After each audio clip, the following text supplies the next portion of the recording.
Você está ouvindo uma produção Podcasts Clio. A museologia é o estudo do fato museal, que nada mais é que a relação entre o ser, o patrimônio e o meio. E a educação patrimonial faz parte da museologia?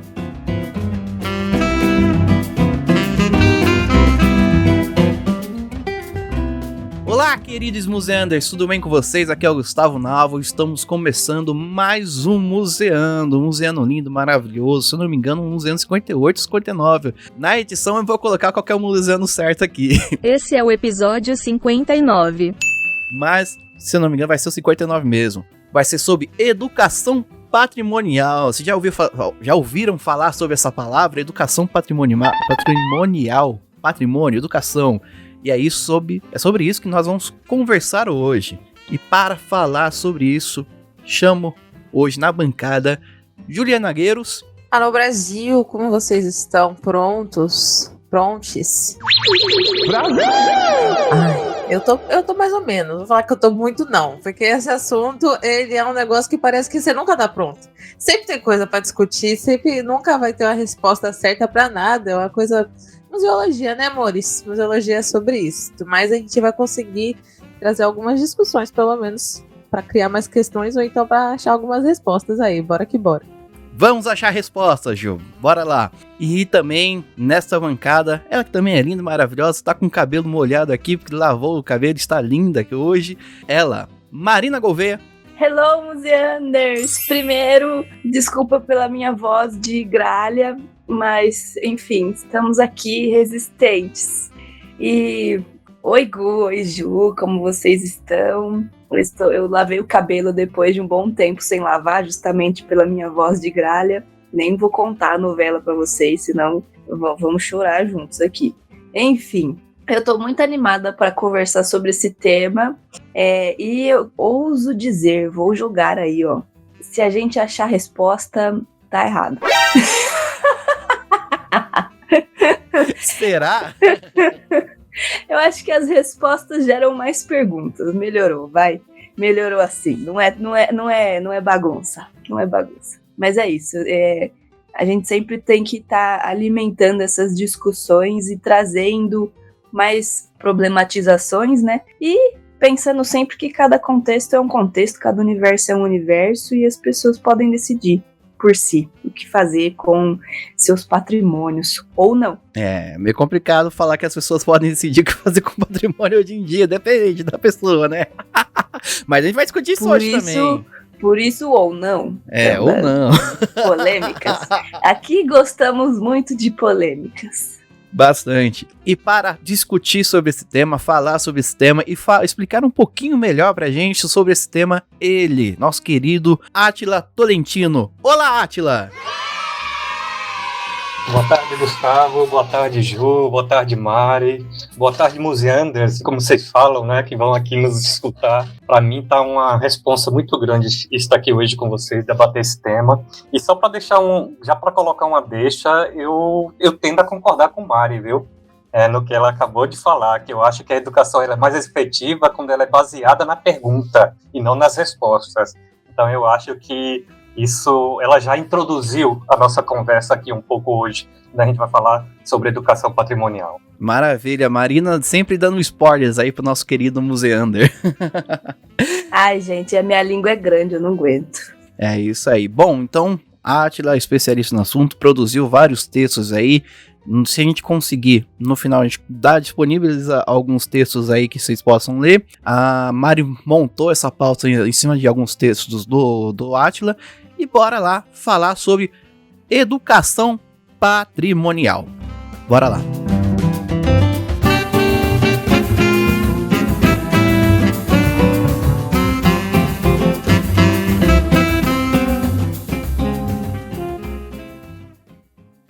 Olá, museanders, tudo bom?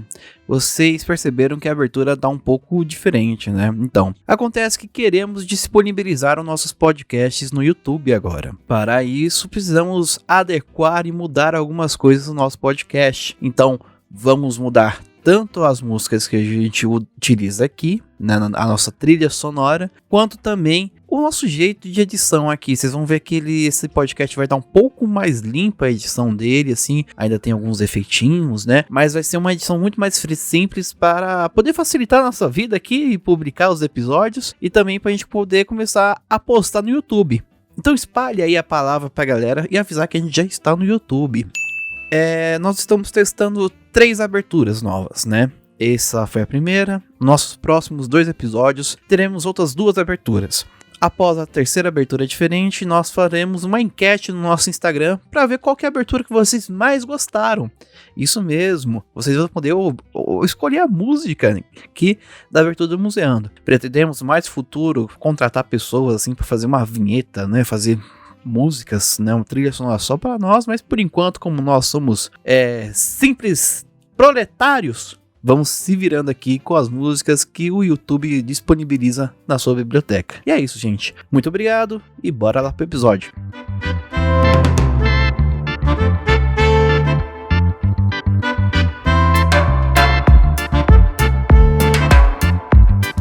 Uma coisa, Gu, acho que esse é o primeiro episódio que a gente faz sobre esse tema, né? Eu acho que é. É importante. Ele já fez vários sobre educativos em diversas áreas, mas educação não. Sobre educação patrimonial a gente ainda não falou. Então é um episódio, de responsa mesmo. Átila está abrindo as porteiras da educação patrimonial aqui no Museando. Bora lá. Bora lá. Bom, Átila, aqui nos bastidores a Mari já falou que vai ser o primeiro programa que a gente vai falar sobre esse assunto, sobre educação, principalmente patrimonial, então uma grande responsabilidade de apresentar esse tema para os nossos queridos ouvintes, né? Então eu gostaria que você pudesse contar para a gente brevemente a trajetória da conformação do campo da educação patrimonial. Certo, Gustavo. Eu acho que a gente, primeiramente, já apontar que o campo da educação patrimonial, pensando aqui na nossa realidade no brasileiro, já é um campo bastante antigo, né? Muita gente acha que a educação patrimonial surgiu no Brasil nos anos 80, tem até um marco, o contexto da realização do primeiro seminário de educação patrimonial que aconteceu no Museu Imperial, e falar que educação patrimonial surgiu nos anos 80 no Brasil. Mas vários pesquisadoras e estudos já demonstram que a educação patrimonial é bem mais antiga, né? Bem mais antiga. Se nós formos falar em um marco de educação patrimonial no Brasil, algumas pesquisas já apontam, alguns pesquisadores já apontam, na verdade, a criação do SAI, chamava Seção de Assistência à Educação no Museu Nacional, que foi criado em 1927. Então, com essa referência, a gente pode, de uma certa forma, concluir que o quê? Que a educação patrimonial nasce no Brasil, nasce dentro dos museus, né? Então, isso já é uma coisa, já é um fato nesse sentido. E se em 1927 foi criado esse órgão específico dentro do Museu Nacional, um dos museus mais antigos do nosso país em atividade, então é porque a temática também já era pensada, já era praticada, mesmo antes desse marco, vamos assim dizer, né? E também a gente tem como referência o anteprojeto de criação do SFAM, o Serviço do Patrimônio Histórico e Artístico Nacional, que foi elaborado por Mário de Andrade, que a maioria das pessoas o conhece como o escritor, né, o Mário de Andrade. Mas o Mário de Andrade, na verdade, era um cara com 1000 facetas, diferentes facetas. Ele era folclorista, antropólogo e um grande nome, para quem não sabe, no campo do patrimônio cultural.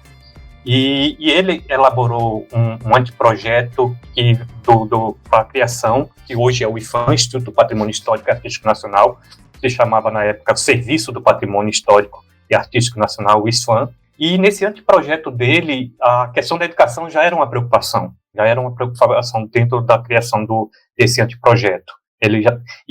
Também estava muito atrelado aos museus. Ele previa a criação de determinados museus dentro do ISFAM, que cuidava de temáticas específicas, e nesse sentido também o campo da educação. Só que o próprio anteprojeto do Mário era muito além do seu tempo, né?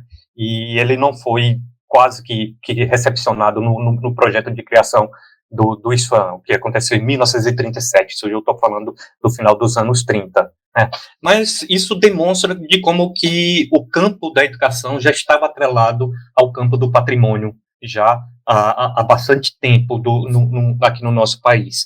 Então, isso a gente pode falar assim, dos primórdios, da gênese do que é educação patrimonial. E se a gente fala em termos de patrimônio como processo, aí já pegando a expressão da Cecília Londres, né, uma das grandes pesquisadora do campo do patrimônio aqui no país, a gente também tem que pensar a educação patrimonial também como processo. O que eu falo da gênese dos anos 20, dos anos 30, de educação patrimonial, não é o que a gente entende como educação patrimonial hoje. Né? Então, a gente também tem que pensar isso como um processo. Mas esse ponto é importante justamente para desmistificar, que muita gente acha que a educação patrimonial surgiu nos anos 80 aqui no Brasil, o que é diferente. Não tinha esse nome, é claro, como a gente conhece hoje. Né? O seminário de educação patrimonial que aconteceu no Museu Imperial, de uma certa forma, cunhou a expressão educação patrimonial. Mas isso não indica que não se fizesse educação patrimonial antes dos anos 80 aqui no Brasil. E também ele foi importante para disseminar, colocar na boca do povo, vamos assim dizer, a educação patrimonial. E até mesmo fazer com que ela se tornasse agenda de políticas públicas ou de ações em diferentes instituições e no Brasil afora, vamos assim dizer também. Mas também isso demonstra que a educação já vem de longa data, já tem uma experiência de construção, de disputa, de significação, de ressignificação, ou seja, uma longa história aí pela frente. Ou seja, chegaram no AT e falaram, educação patrimonial começa nos anos 80, ele pega e joga lá para os anos 20, e nesse de jogar para os anos 20, eu queria ver com você, Átila. A gente sabe que os museus nessa época, principalmente no virado do século, ele tinha muito dessa parte de educar, ele tinha esse papel, como posso dizer, de educar pela lógica não nacionalista, como é que eu posso dizer? Das nações. Cívica, isso, essa educação cívica. Então, a educação patrimonial já começa com essa lógica cívica que os museus tinham na época, porque, como você falou, é um museu nacional, né? E tem muita questão, não só da questão do império, mas como várias partes da ciência, egiptologia lá dentro, né? Então, a educação patrimonial, a gente pode dizer que nesse começo do Brasil ele tem essa formação cívica, né? Eu não sei, Gustavo, se daria para afirmar isso, sabe? Eu afirmaria que também isso, eu acho que nesse sentido, mas eu acho que a gente não pode restringir. E quando a gente pensa em educação patrimonial, a gente também tem que colocar em perspectiva que ela é bastante ampla. Ela é bastante ampla, ela segue diversos caminhos. Eu suponho que, assim, se a gente pensar na gênese, é claro, aquilo que eu falei, o que a gente entende por educação hoje, na mesma coisa de educação naquela época. E tinha muito realmente, se a gente pensar no campo dos museus, os museus, pensando no Brasil, ele tinha muito essa história de afirmar um Estado-nação, um Estado-nação que estava se afirmando, e se afirmando num sentido de um ideal de civilização à luz dos países europeus, vamos assim dizer, né? Então, se a gente pegar por essa perspectiva, talvez você tenha razão nesse sentido, né? Mas eu gosto de pensar que a educação ela é muito mais ampla, mesmo se a gente pegar nessa gênese e hoje, mas que certamente ele tinha seria forte nesse sentido do que você está falando, se a gente pensar o campo dos museus nessa gênese brasileira, de que concebia realmente, queria afirmar um Estado-nação que estava se formando,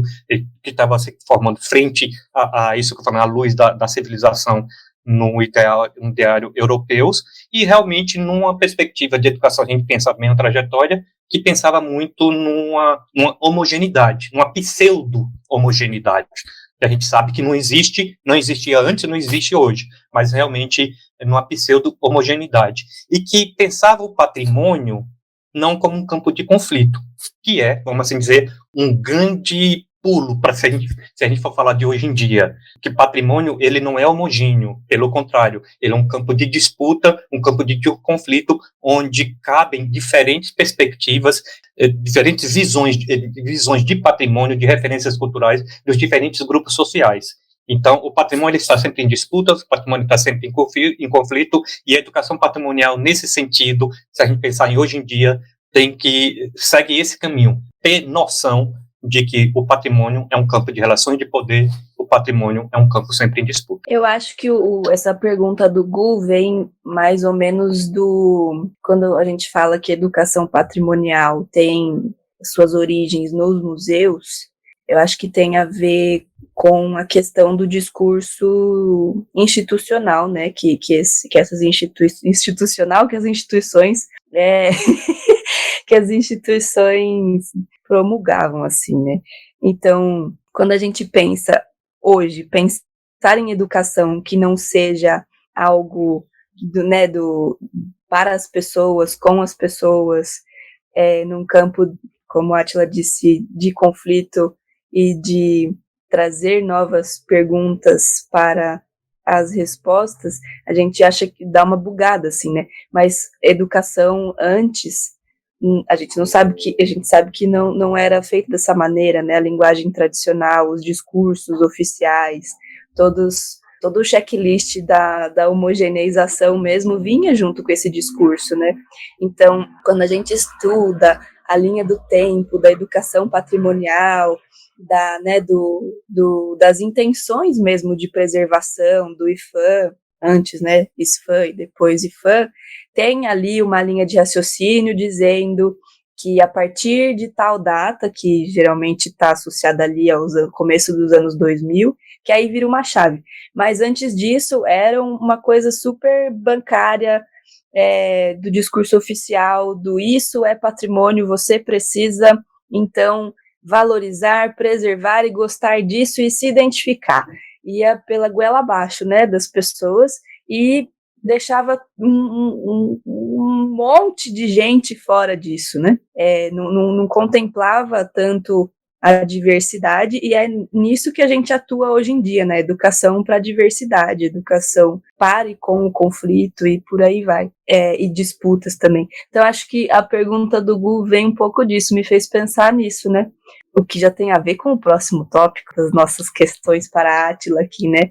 Quando acontece essa separação entre uma abordagem tradicional, oficial, seja lá qual for o nome dessa abordagem, da educação patrimonial, para essa outra abordagem que é a do campo de disputa, da diversidade, das pessoas falando por si próprias. O Pedrical tá muito na nossa cabeça ainda, né? Parece que quando a gente entra na museologia. Mas é muito também sobre o que dizem, do que a gente tem que fazer, ou estudar, ou né? E aí a gente tem que lembrar sempre sobre esse discurso dominante do que é patrimônio, do que não é, ainda existe, né? Hoje a gente, claro também que agora acho que ela vai falar um pouco mais sobre isso, a questão das abordagens, né? Mas já fica na cabeça aí do Museander para já começar a pensar o que você entende como patrimônio, assim, né? O que te fizeram pensar que é patrimônio, ou o que você considera patrimônio, assim, é muito legal a gente olhar sobre essa ótica, assim, também para entender como que a gente vai como museólogos, né, a gente pode tratar tudo isso, né, comunicar. E aí é outro papo para outra pergunta, mas vamos seguindo. Posso contar um causo? Causos da Marina. Lá, Mari. Onde? É que eu sempre lembro de uma amiga minha, Tainá. Ela se formou lá na galera dos conservadores e restauradores de Ouro Preto e tudo mais. E aí ela me contatou pelo Ficando Sério com a História, né? Que é o meu Instagram de blogueira de patrimônio que eu tenho. Tá meio desatualizado, gente, mas segue lá, Ficando Sério com a História, aqui meu jabá. E ela falou assim, Marina, que legal sua perspectiva de educadora de museus, falando sobre patrimônio, vamos conversar, vamos. E aí ela trouxe pra mim um desabafo, assim, né? Ela falou, a gente restaura obras tão bonitas e não sei o que, nananã, e depois, às vezes, as pessoas nem sabem que as obras foram restauradas, ou então, enfim, geralmente é peça de arte sacra, né? As peças ficam guardadas e não sei o quê. E tem uma cidade lá, que eu nem lembro mais qual que que a prefeitura investiu tanto no restauro da igreja, das imagens e não sei o quê, só que ninguém vai na igreja, então a gente quer propor uma discussão de educação patrimonial para as pessoas irem para a igreja, não sei o quê, não. Aí eu falei, qual que é a religião das pessoas dessa cidade? Aí ela, eles são evangélicos.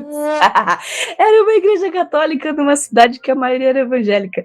Então, como que eu falei, amiga, como é que eu vou te defender nessa, né? Como é que eu vou chegar e falar, pessoas, essa igreja foi restaurada, blá, blá, blá. Né? A gente pode levantar uma pesquisa sobre isso e formular, enfim, difundir a informação. Mas quem vai decidir se vai visitar ou não, se vai se conectar com a igreja ou não cabe a mim, né, chegar e falar, eu sou educadora patrimonial e coloco aqui em você a luz do patrimônio, que é o que a cidade, né, que a prefeitura escolheu, né. Enfim, e no fim das contas, ela me contou recentemente que as peças estão guardadas mesmo, elas foram restauradas e estão guardadas, justamente porque, enfim, a comunidade católica, né, diminuiu muito nessa região, e não faz mais sentido para eles ter esse tipo de contato, sabe?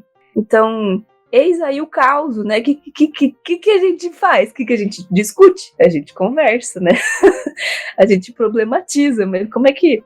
Falei, amiga, não dá para eu chegar nas pessoas e falar, valorizem isso porque eu tô mandando, né? Porque eu sou a voz do patrimônio. Não é assim que funciona.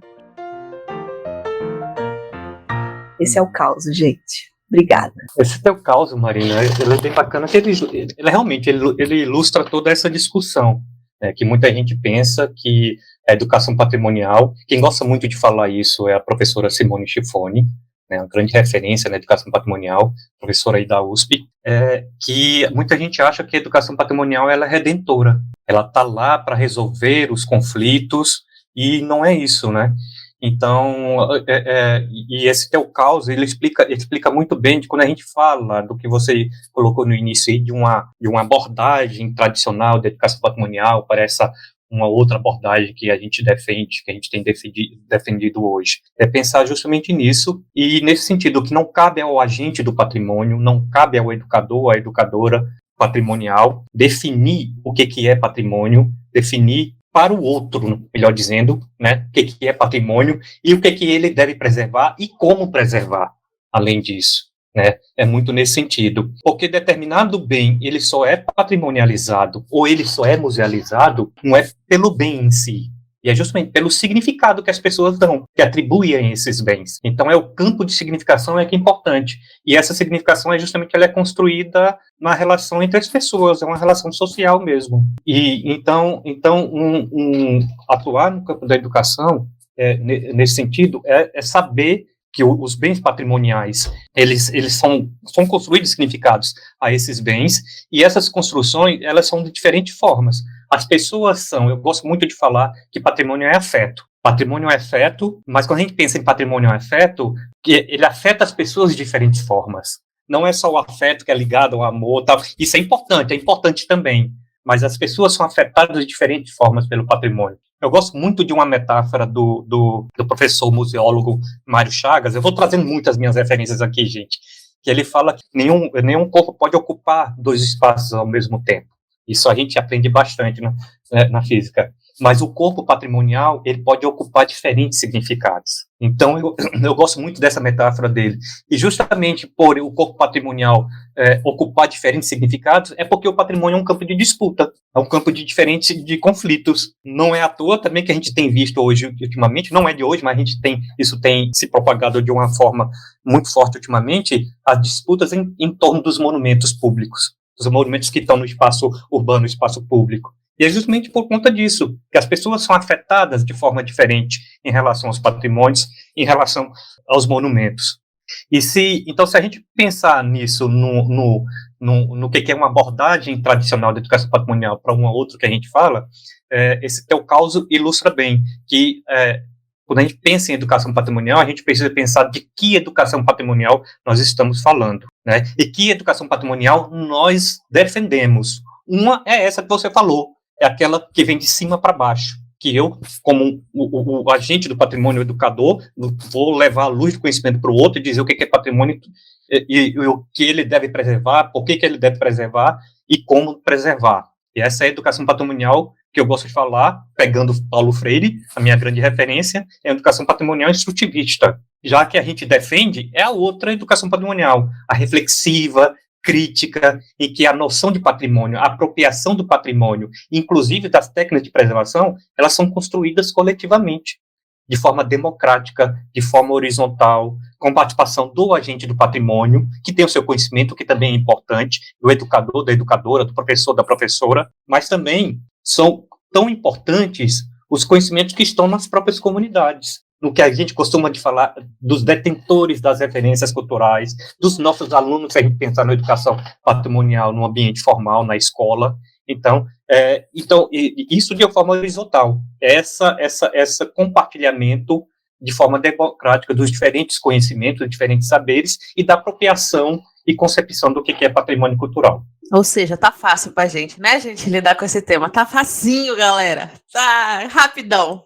É fácil demais. Quem pensa que atuar com o campo do patrimônio, com a educação patrimonial, é fácil, não é não. Mas por isso que é bom, por isso que é bacana. São desafios. Existe campo, galera. Vem estudar. Vem com a gente. Posso contar mais um caos? Não é nem caos. Conta. É que... Ai, gente, perdão. Eu tenho história pra contar, né?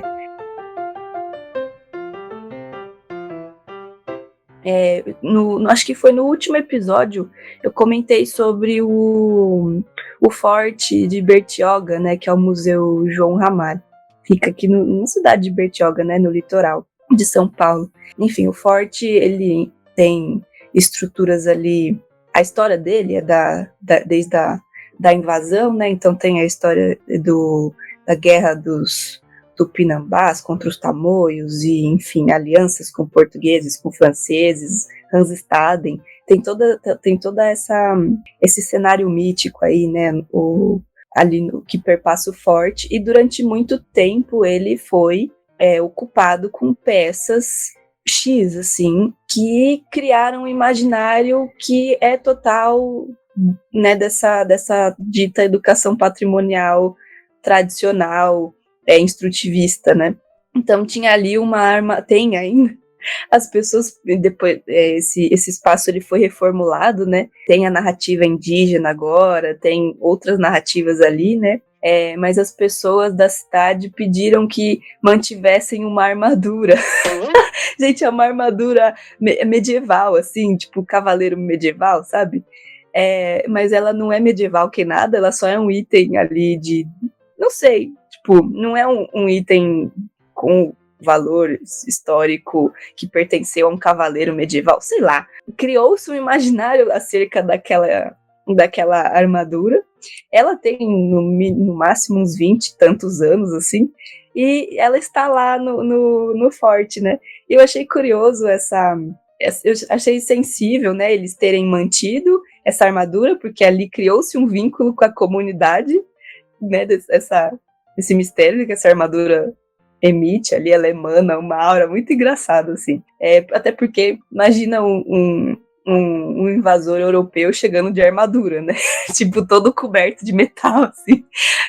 Enfim, cozinhando lá dentro, né? Quando, na verdade, chegava aqui com várias doenças, todo desnutrido, sem armadura, sem nada, às vezes sem roupa, sei lá.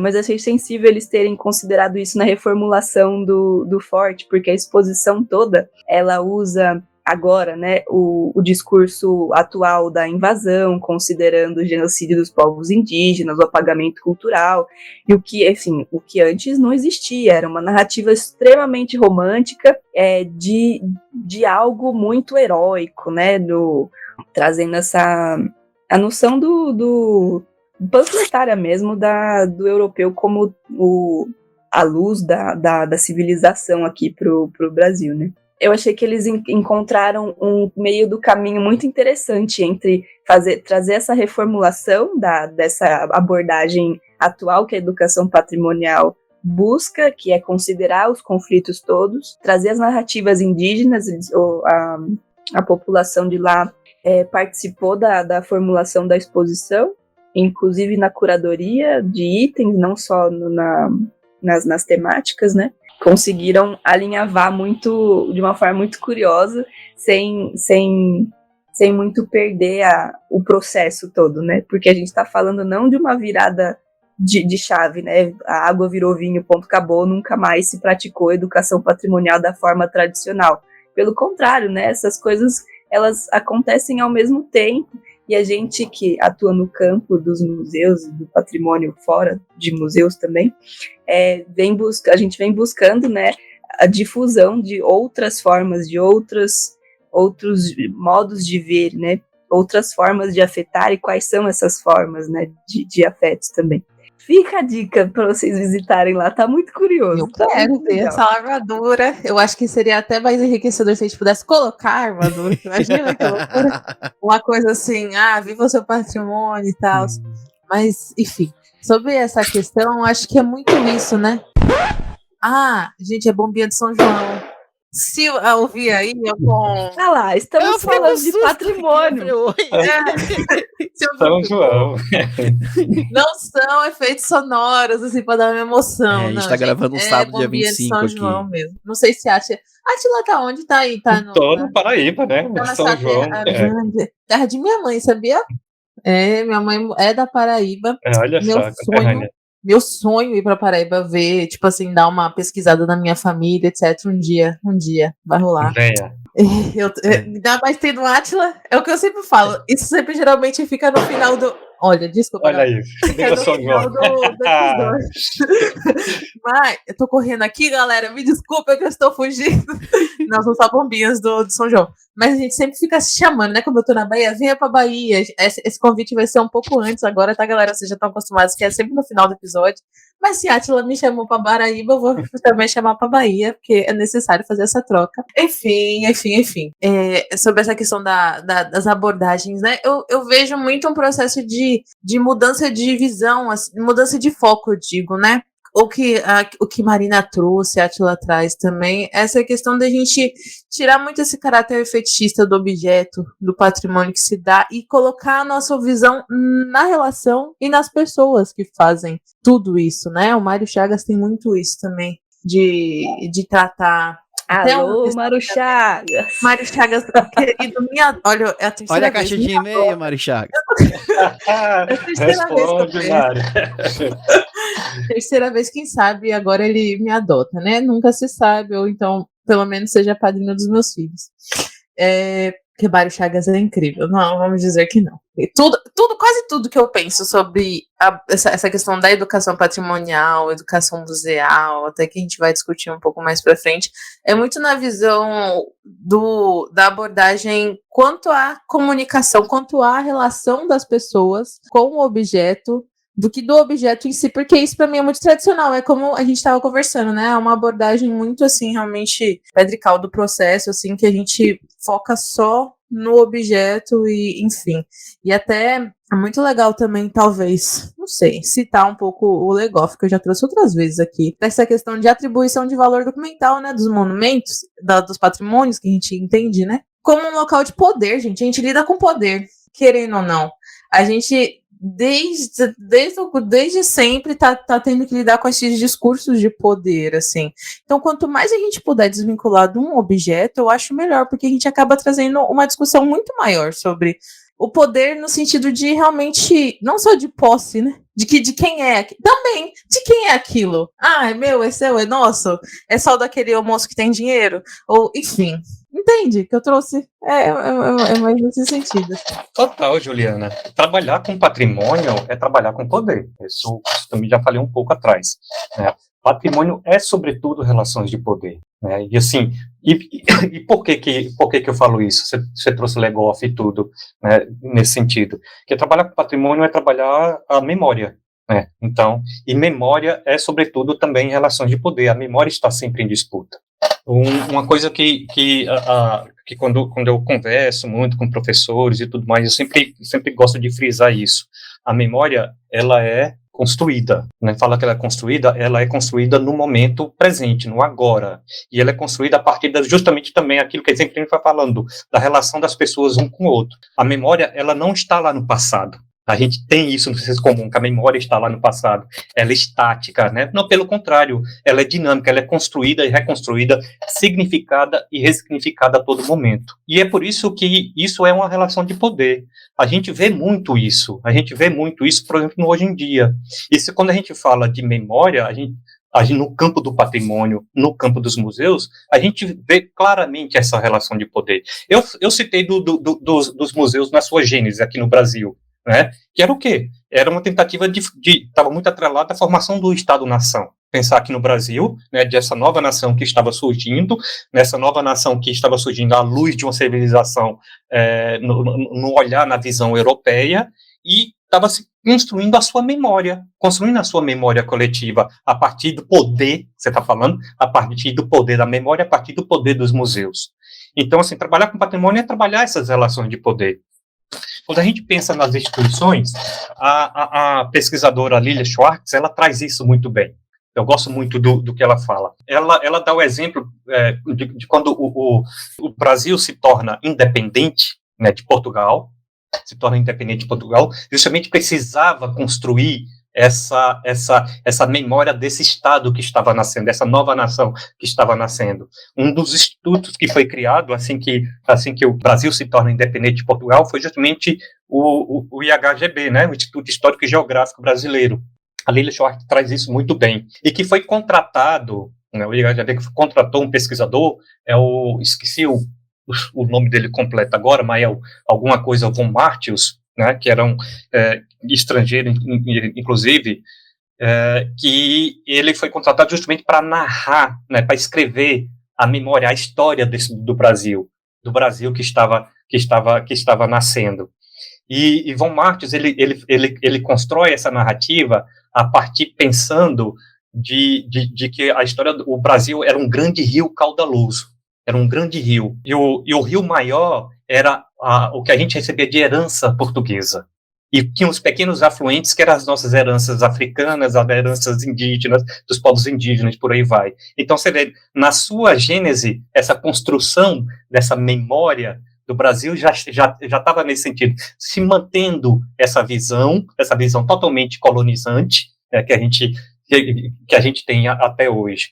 Então, a Lilia traz isso muito bem. E se a gente for fazer um paralelo do que a Lilia traz da história do IHGP, se a gente for pensar, por exemplo, o nosso paralelo, o IHGP ele foi criado em 1838, acho que foi alguma coisa assim. Eu decorei a data, porque o IPHAN foi criado em 1937, quase 100 anos depois. E se a gente for pensar também na gênese do IPHAN, né, dos bens tombados que foram tombados inicialmente assim que o IPHAN foi criado, o IPHAN é criado em 1937, uma grande maioria, eu poderia dizer que até a maior parte dos bens tombados hoje pelo IPHAN foi em 1938, ou então logo nos primeiros anos de criação do IPHAN. Então, se a gente for pensar na memória nacional que foi construída do Brasil a partir dos bens tombados, é o quê? É esse rio caudaloso português. Que nossos bens tombados são o quê? São as referências coloniais, como a Simone Schiffoni, eu novamente trazendo a Simone Schiffoni, como fala, são as casas grandes, fortalezas e os bens religiosos cristãos, judaico-cristão. Então, é nesse sentido. Então, você vê, a nossa memória nacional construída a partir do IPHAN, também, na sua gênese, também foi esse grande rio caudaloso português, enquanto as nossas referências outras eram apenas pequenos rios. Então, isso demonstra como que é isso que Júlio trouxe. Trabalhar com memória, trabalhar com patrimônio, é trabalhar essas relações de poder. E nessas relações de poder, elas estão bem presentes nessas construções dessas memórias coletivas que estamos criando. E só para fazer um link e fechar, para passar a palavra para vocês aí, com a educação patrimonial, a gente, enquanto educador, educadora patrimonial, a gente precisa estar atento a essas questões. Né? Que memória nós estamos construindo? Né? Em que a conformação dos patrimônios, quais relações de poder estão envoltas nesse trabalho? Então, esse é um ponto-chave muito importante que nós, enquanto educadores e educadoras, precisamos pensar nos nossos projetos de educação patrimonial. Eu gosto muito eu já trouxe essa frase. Eu sou a maior cotadora de Mário Chagas deste museu. Mas ele trouxe uma frase muito boa no último encontro lá que teve da cátedra, né? que foi presencial depois de muito tempo, né? Vários nomes estavam lá no Facebook. Acho que a Átila deve ter participado também. Não sei, assim, online, né? Mas ele fala, o que a gente está fazendo, né? Dando ênfase no poder da memória ou na memória do poder. Isso, pra mim, minha cabeça explode, assim, ai, adoro. Abre a mente, né? Adoro as frases que você não está esperando. Aí, do nada, vem uma frase assim, pá. Eu lembro, gente, no meio da pandemia, quando a Inês, na verdade, eu tava vendo uma coisa da Inês Gouveia, amiga de Marina Amaral Gouveia. A gente ainda acha que é prima, mas tá para pesquisar ainda. Que fala que o Mário Chagas. Aí ela citou o Mário Chagas falando do Museu E, né? Não é Museu é Museu E. Isso, para mim, puxa muitas coisas do quanto de questionamento a gente tem e também do quão. Aí vem o quanto que a gente está sempre lidando com tudo isso, né? Eu falo que medicina não é nada perto de museologia e ninguém acredita. Mas é isso aí. Ju, eu posso contar um caos? Já que Marina contou, posso contar um caos envolvendo o Mário Chagas? Já sei as fofocas, vamos assim dizer, né?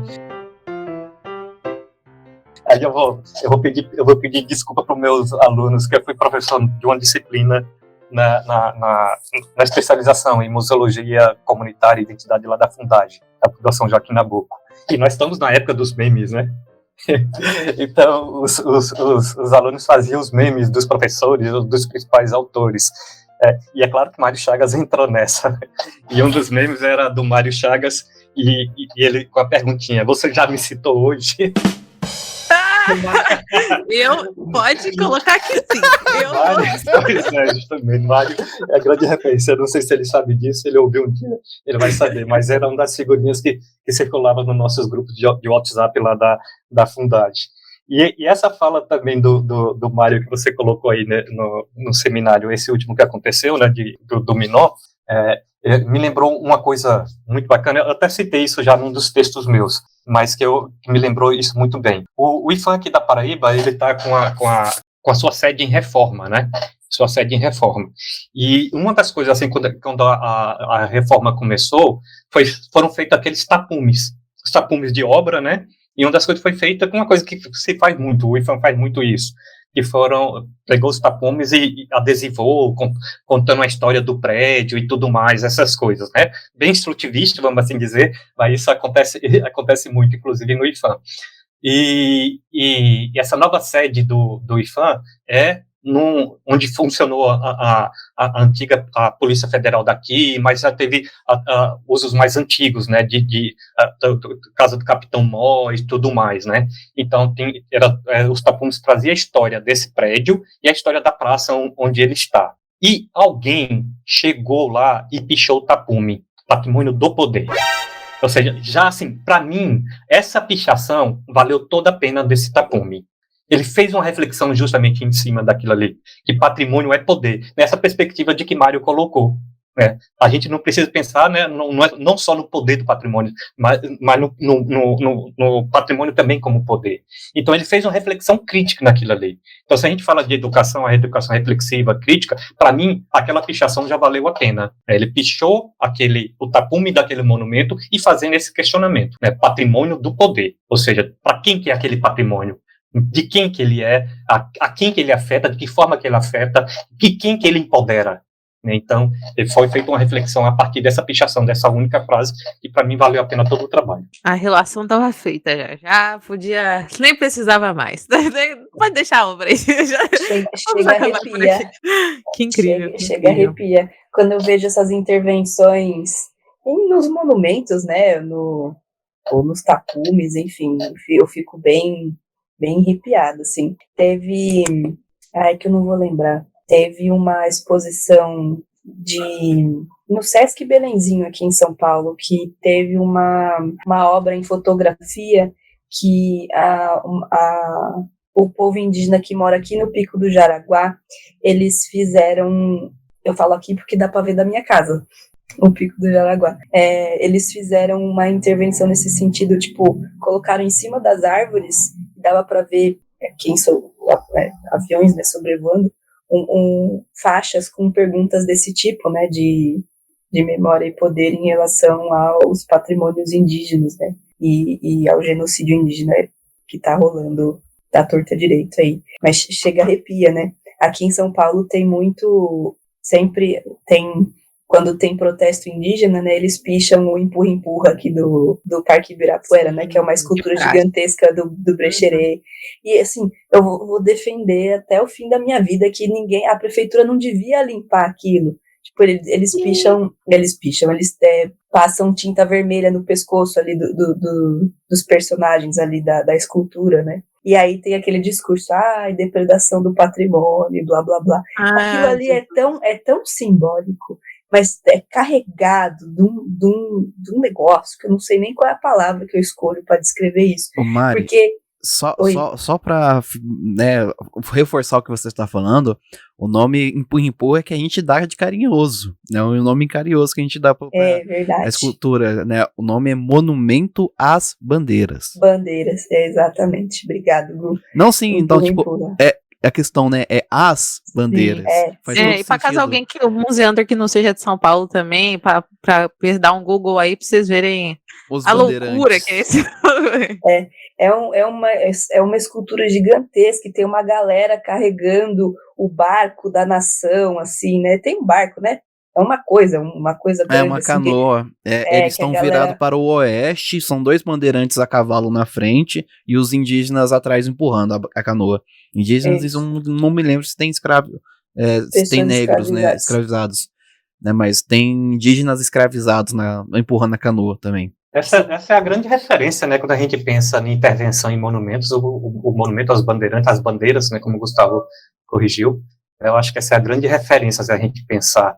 Esse é um dos mais contestados, vamos assim dizer, pela posição que ele está, pela referência que ele está, o monumento às bandeiras. Eu gosto muito sempre de trazer esse monumento quando a gente discute essa questão de intervenção nos monumentos públicos. Diga, Mari. Eu lembrei agora, gente, o Gu sempre fala que a gente está super em sintonia, né? Nossos episódios, eles são muito conectados com o que acontece por aí. E hoje, eu subindo aqui a Avenida Angélica, ela é toda cortada, né? As perpendiculares à Avenida Angélica são nomes de estados, então tem a Rua Pará, a Rua Alagoas, Rua Maceió, e não sei o quê. E aí, eu no ônibus subindo a rua, eu gosto de olhar a placa, né, das ruas, as plaquinhas que ficam na esquina, né, indicando o nome das ruas, e a galera tá colando assim, Rua Alagoas, terra indígena, o adesivo amarelo embaixo, assim, ó. E aí foi indo todas as ruas com nome de estado, e é uma região, aqui pra cima, é uma região super nobre, né, e que tem nomes de estados que, tipo, enfim, São Paulo carrega o país, né, tem toda aquela baboseira, né. E aí, buraco, só se for, né. Adorei. E aí tem essas plaquinhas com os estados, né, dali para cima do país, que sei lá se o pessoal se importa ou não, sabe, nessa região nobre. Muitos trabalhadores nordestinos vêm para cá, né, para trabalhar. E aí tá tudo, todas as plaquinhas dos estados estão ali, terra indígena, terra indígena, terra indígena. Falei, uau. Achei também bem power. Não, eu sei, galera, eu sei que a gente já desvirtuou o nosso roteiro completamente, mas acho o bacana é isso, vamos ser insurgente mesmo. Né, que essa conversa me lembrou algumas coisas, só pra gente sair do eixo de São Paulo, né, eu gosto muito também de trazer, vou trazer um exemplo aqui Por favor, nos tire, porque a gente tá muito preso aqui. Eu vou trazer a gente é bolha.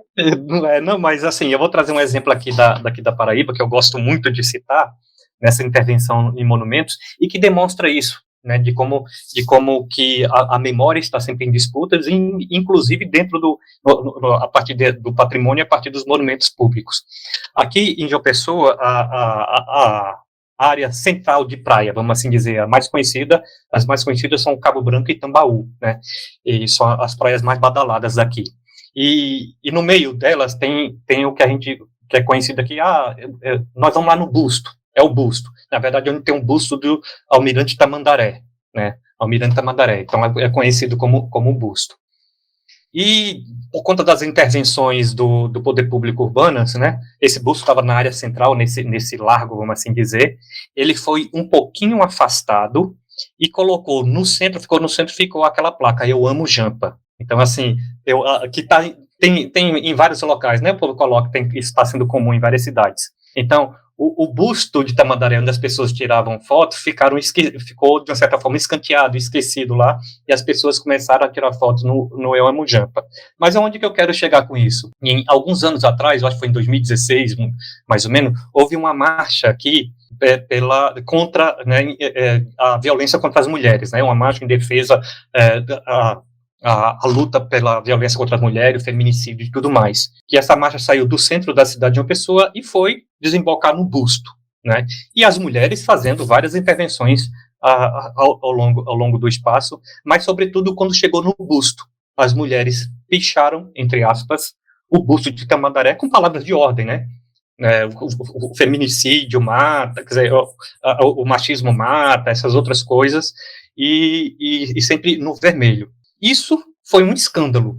Isso foi um escândalo na prefeitura, na mídia, entendeu? Na mídia, que em vez de pautarem realmente a luta justa dessas mulheres contra o feminicídio, contra a violência contra as mulheres, no outro dia foi criminalizando o movimento porque depedraram o espaço público. E diga-se de passagem, gente, essa pichação que elas fizeram foram com tinta guache vermelha e batom. No outro dia, a prefeitura, menos de 24 horas, já limpou tudo, entendeu? Mas, em vez de pautar realmente a luta, né, dessas mulheres, foi o quê? A pior coisa foi a depredação do espaço público, a depredação dos nossos monumentos e tudo mais. Entendeu? Então, assim, isso demonstra como que o espaço público ele está em disputa, os patrimônios estão em disputa, como que a memória, ela também se vincula às nossas demandas e às nossas lutas sociais. Então, isso tudo é muito importante. E que o educador patrimonial não está lá para convencer o outro a não depredar, convencer o outro a não pichar, não, mas compreender justamente de que forma que essas relações são construídas. Quais são as relações de poder, a gente está falando muito disso, que está nessa configuração do nosso patrimônio, da configuração da nossa memória, e, inclusive, que isso que impacta, entre várias outras coisas, no ordenamento do espaço público, do espaço urbano. Gente, assim, para você, querido ouvinte, ter contexto da gravação, a gente está gravando no dia 25/6. No dia 23/6, teve a cassação de um vereador em Curitiba, que ele supostamente foi caçado por invadir uma igreja e fazer, como diria, baderna dentro da igreja.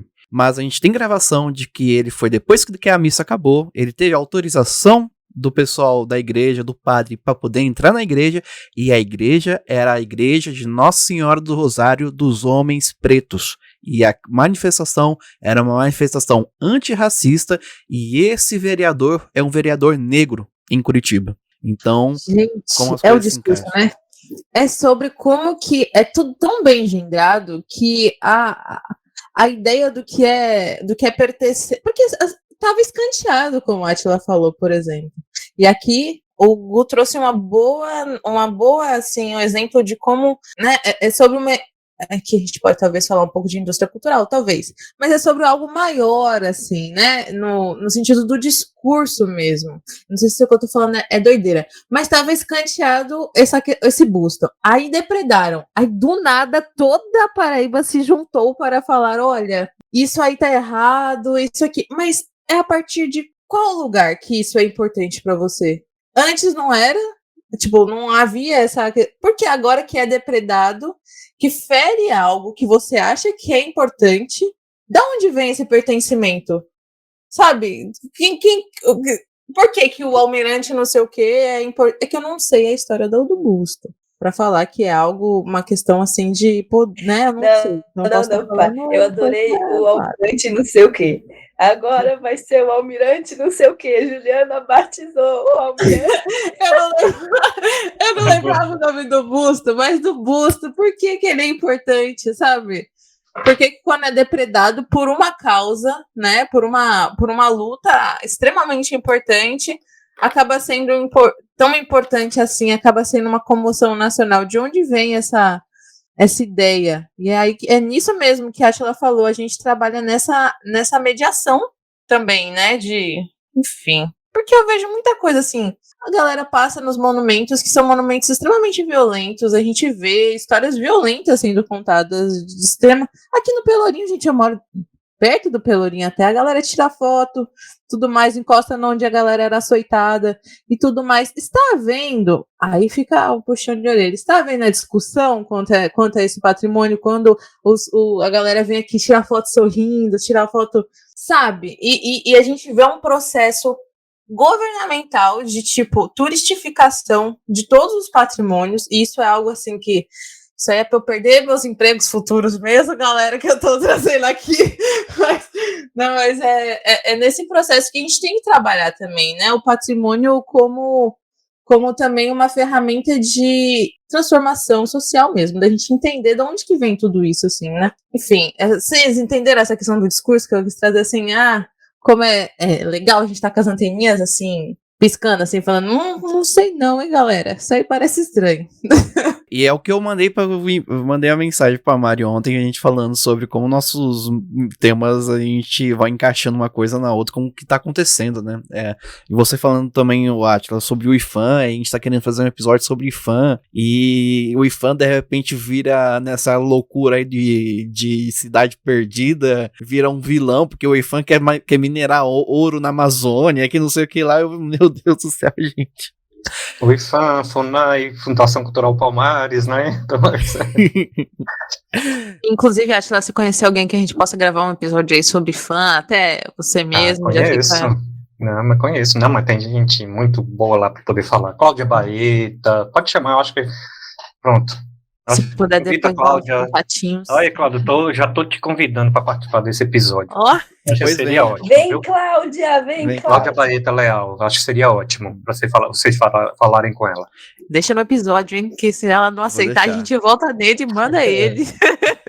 Bom, Átila, a gente já deu a volta ao mundo aqui, conversando sobre várias coisas, sobre vários patrimônios. Eu gostei que a gente não se prendeu em São Paulo, falamos de vários locais aqui. Você trouxe exemplo da Paraíba, de João Pessoa, a gente trouxe também aqui de Curitiba. Bom, dando seguimento à nossa conversa aqui, eu só queria ver com você, a educação é um método? A educação patrimonial é um método? É um processo educativo? Uma coisa exclui a outra? Bom, Gustavo, essa é uma pergunta que eu já falei bastante sobre ela, as pessoas geralmente perguntam também, né? Então, assim, de cara, já quem falou que a gente não vai dar a resposta, essa eu dou uma resposta muito clara. Educação patrimonial não é um método.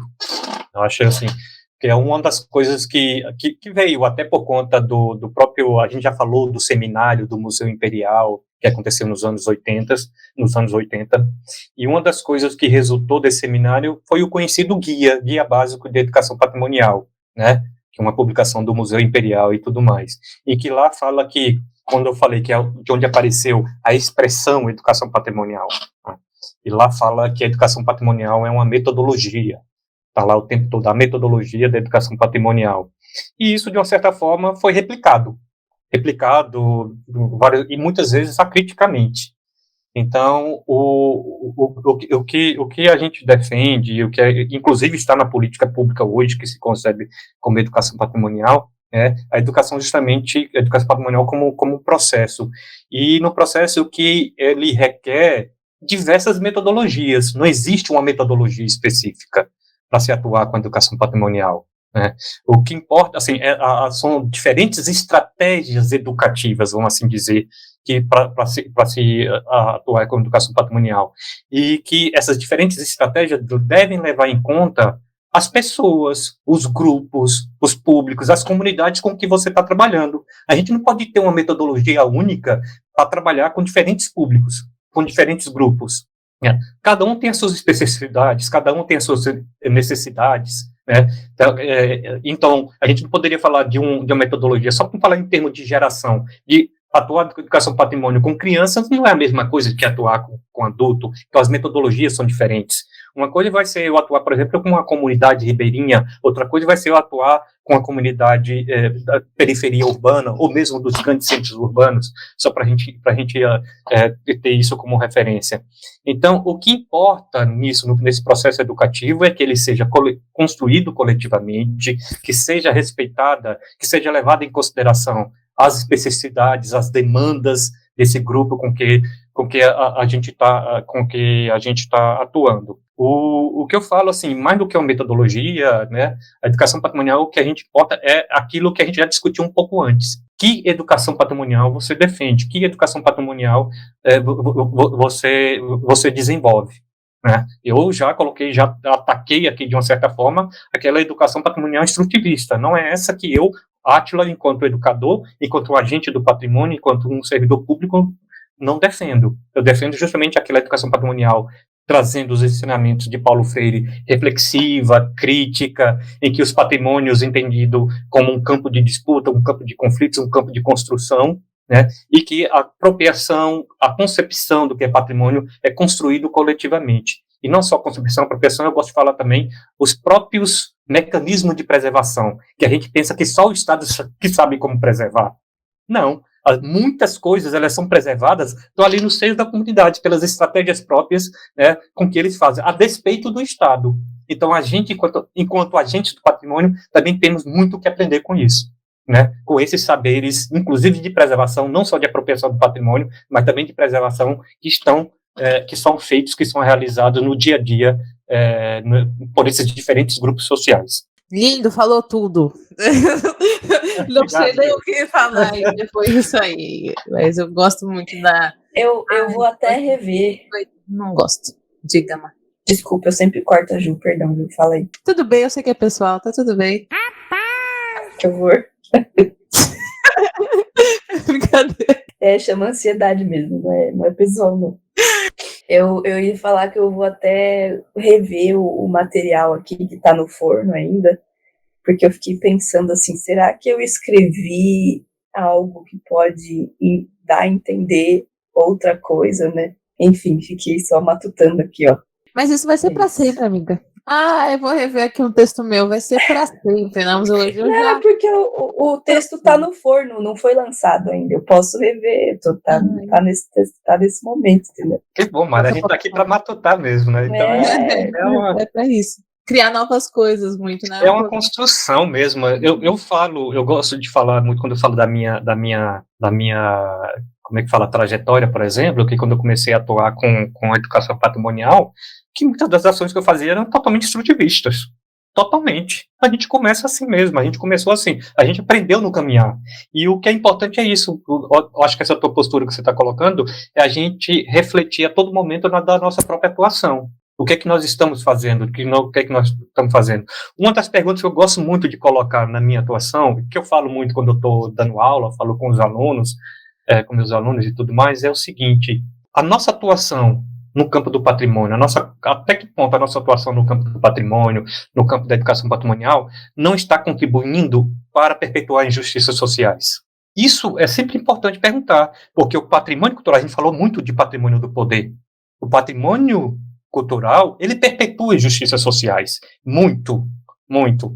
Então, isso a gente precisa perguntar a todo momento.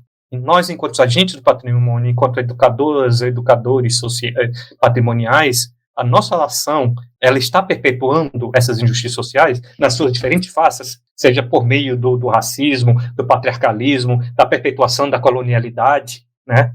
Então, isso acontece muito por conta do patrimônio. Então, essas questões a gente precisa sempre colocar na nossa atuação. Posso puxar a sardinha para minha área de pesquisa rapidinho? Porque eu acho que também, isso também a gente tem que pensar na parte de acessibilidade, porque uma das coisas que eu... Na verdade, é o meu tema de pesquisa, né? Por favor, gente, não me copia, não. Eu não publiquei nada ainda, não, por favor, não faça isso comigo.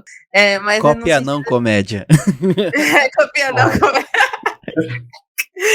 Mas de como, até que ponto, usando nessa frase, nossa contribuição também não perpetua essa falta de acesso para todo mundo as informações que a gente pode ter, né? Porque a passividade é muito perigosa, né? A gente não pode... Eu acho que a gente tem que contribuir para que a educação patrimonial, a educação museal, seja livre de passividade. Nesse sentido, eu digo que a gente não tenha que fazer por outras pessoas, mas que elas possam fazer por elas mesmas, né? Justamente, que elas possam entender o patrimônio do jeito que elas quiserem. Para isso, a gente precisa dar essa acessibilidade, seja com termos que as pessoas possam entender melhor, seja com acesso de atitudes, acesso, né, na própria presença, enfim, no próprio chegar a este patrimônio, né? Como eu posso fazer com que... Ju, eu posso comentar uma coisa nisso que você está falando? Assim, 2 coisas, né, da minha experiência.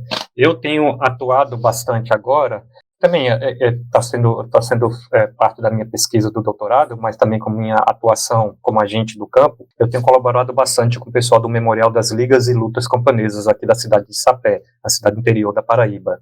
É o memorial que as ligas camponesas foram os movimentos sociais mais importantes na década de 50 e 60 pela luta do direito à terra e dos trabalhadores e das trabalhadoras do campo. O MST, por exemplo, a gente costuma dizer que é um herdeiro, é um filho das ligas camponesas. E essa é uma preocupação constante deles, né? Quem está à frente do memorial é um casal jovem, né? Casal jovem, assim como vocês, que são camponeses também, vivem lá na comunidade onde o memorial está, e essa é uma preocupação constante, né, da produção desse memorial, do que a gente faz junto para chegar a esse público de camponeses que a gente sabe que muitos deles não têm a leitura da palavra escrita, né, lê o mundo, como nos diz Paulo Freire, de diferentes formas, mas não tem a leitura da palavra escrita, de que forma que a gente produz os conteúdos do próprio memorial, do que a gente faz e tudo, para chegar a esse público. E essa tua fala também me lembrou, a gente está falando da lusófona, você falou do evento que teve do Minon, lá em Portugal. Essa semana eu escutei um Musas Tema, que é um dos eventos que é feito o curso de museologia, de sociomuseologia da Universidade Lusófona, né, que foram vários participantes, né, de uma cátedra de Carlos Porã, que eu acho que é aí em São Paulo, que discute justamente a questão da decolonialidade e tudo mais. E teve uma das palestrantes, me desculpe, mas eu não vou me lembrar o nome agora, mas ela é uma mãe de santo, né, uma mãe de santo, e que ela falava justamente umas coisas nesse sentido. Uma fala dela, Juliana, foi bastante interessante, que ela disse que ela estava lendo um texto que um amigo dela, que é da academia, pediu para ela ler, né, e ela respondeu, e respondeu dizendo assim, justamente nesse sentido, que embora o amigo estivesse pesquisando o trabalho dela, tudo que ela fazia, ela não se via naquele texto, porque ela não entendia determinadas coisas. Inclusive, esses palavreados que a gente usa, sujeito, assim, eu não aceito sujeito. Sujeito para mim, entendeu? Sujeito para mim é aquela pessoa que não tem identidade, não tem validade, um determinado sujeito e tudo mais. Epistemologia, eu não consigo chegar a isso. Isso não são termos que para a gente da academia são muito caros, que para eles não tem muito sentido. Então, o que faz justamente aquilo que Mari colocou, assim, a gente que produz academicamente, para quem, para quê, com que sentido, como que a gente está produzindo. Então, essas coisas que são importantes, que eu acho que vai muito nesse sentido de que você acabou de colocar, acabou de pensar, Juliana. Sim, pra mim, quando eu termino um texto, eu leio e falo, tá fácil de ler? Então tá ótimo. Tem que estar fácil de ler. Que esse negócio de ficar 5 horas no mesmo texto, gente, pelo amor de Deus, tem que ser algo que dê para entender, que tenha conteúdo. E acham que é mais fácil? É 3 vezes mais difícil escrever de um jeito acessível, galera. Ter poder de síntese, né? É um poder de assim... Se fazer hoje compreender, em dia eu já não sei. Eu não sei mais falar alguma coisa sem explicar depois o que é essa coisa. Tipo assim, falar uma palavra meio coisa sem... Não, o que quer dizer também? Porque você tem que trazer várias formas, gente. Vamos levar isso pra vida também, museanders. Escrevam mais fácil, né? É isso sem aí. tirar conteúdo, galera. Isso não é falta de conteúdo, não, tá? É só acessibilidade mesmo. Eu queria voltar um pouquinho na fala do Átila sobre poder e também sobre patrimônio, né? Então, a questão de que a gente escolhe, né? É escolhido o que vai ser dado o poder, o que vai ser dado como patrimônio, o que vai ser... Tudo, né? Tudo é uma questão de escolha e de quem escolhe, né?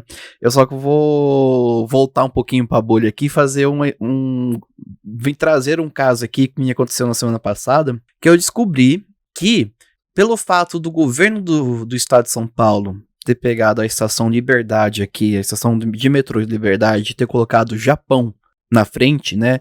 Agora a estação não é mais Liberdade, o nome é Japão-Liberdade, para poder retomar essa memória da imigração japonesa aqui. E, né, que escolhas são essas, né? Porque antes desses imigrantes japoneses terem chegado ao local, É importante lembrar deles, é sim, mas antes deles terem chegado, a Liberdade era um cemitério e era a periferia, e lá tem a Capela dos Aflitos, que a gente já falou diversas vezes aqui. E eu achei interessante que começou um processo agora de pegar o Chaguinhas, né, que é que era um soldado negro que foi enforcado na Liberdade, onde, né, a Liberdade era a Praça da Forca aqui em São Paulo, e tem toda uma religiosidade em volta dele, porque tentaram enforcar ele 3 vezes e não conseguiram, né? Aí no final fizeram todo mundo aclamando liberdade, liberdade pra Chaguinha, e por isso que o nome do bar se transformou em Liberdade. A Capela dos Aflitos, que era a capela do cemitério que tinha ali antes, ela não abria durante o sábado, só se abria durante a semana em alguns horários restritos. Agora, tem um processo, as pessoas, né, tem um grupo de pessoas que tá tentando retomar essa memória dos negros que estavam lá antes, né, do cemitério, que inclusive, a gente já falou do caso aqui, que descobriram vestígios arqueológicos dessas pessoas que estavam enterradas ali, que eram em grande maioria escravizados negros, né? E tem no Instagram o @aflitos.unanca, que é um pessoal que está fazendo um abaixo-assinado para que o culto aos Chaguinhas, a esse soldado negro que foi enforcado por uma rebelião, em que, como eles não estavam recebendo o soldo, né, eles fizeram uma rebelião, e ele, sendo um negro, um soldado, ele foi enforcado aqui em São Paulo. E até hoje nós temos um culto aos Chaguinhas. E esse abaixo-assinado é para transformar o culto aos Chaguinhas um patrimônio imaterial de São Paulo. E também você salvaguardar a Capela dos Aflitos e essa memória dos negros e da Liberdade como cemitério das pessoas excluídas, né? Fizeram até um panfletinho aqui, eu vou postar a foto deles. Esse caso aqui, na nossa discussão de como dar poder, né? Tipo, o poder público escolheu dar poder na Liberdade para essa imigração oriental, né? Que não é só japonesa. Eles falam de Japão, mas não é só japonesa. É coreana, é chinesa muito, muito mais também. E ao mesmo tempo tem um grupo de pessoas que quer trazer essa memória dos negros na Liberdade. E bate de frente, né? É um caso interessante que eu queria trazer para vocês aqui. Sim, tem todo um lance de turistificação também, né? Que a Liberdade ficou conhecida como esse local que tem os produtos. Gente, vocês sabem qual que é o problema, galera?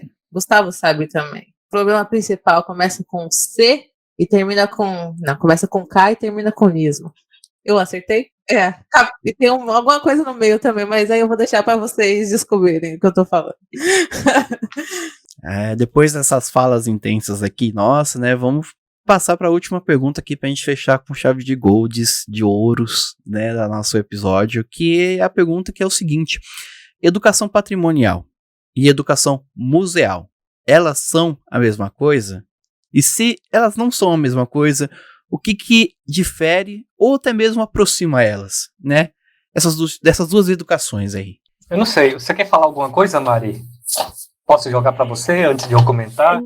Na verdade, eu sou um jovem padawan, né? Então eu leio muito sobre os assuntos, e também a gente pode trazer o maravilhoso Mário Chagas dizendo que falar educação patrimonial é redundante, né? Ele fala algo do tipo, não fala?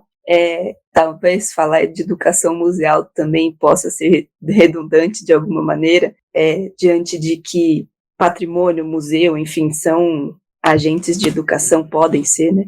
E de que educação estamos falando é o que a gente vem discutindo.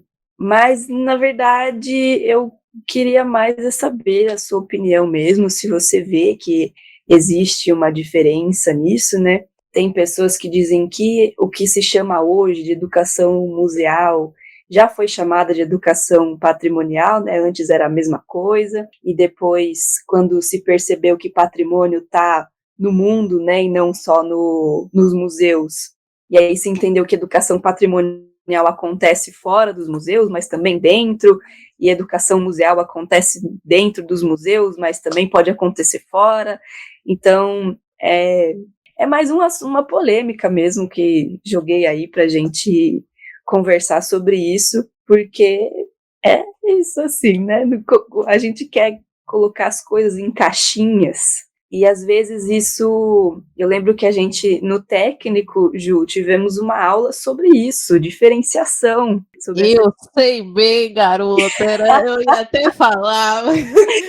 Tivemos uma super aula sobre essa diferenciação e eu tentava assim, eu sou educadora há um tempo e sim, em museu, né? Então eu digo que eu sou educadora museal. Mas o patrimônio permeia as nossas vidas de diversas maneiras. Então, como que se separa isso, sabe? Como que coloca essa etiqueta educação X ou Y, Z, para cima, para baixo, sei lá. Como é que a gente etiqueta isso? Onde é que elas se separam? Se separam, sabe? Sei lá, é uma angústia mesmo minha, assim. Uma das várias, né? A Marina estudante gostaria de saber uma tabela, sabe? De entender, assim, aqui sabe? Mas a Marina, museóloga em formação, entende que não é isso, sabe? Mas, enfim...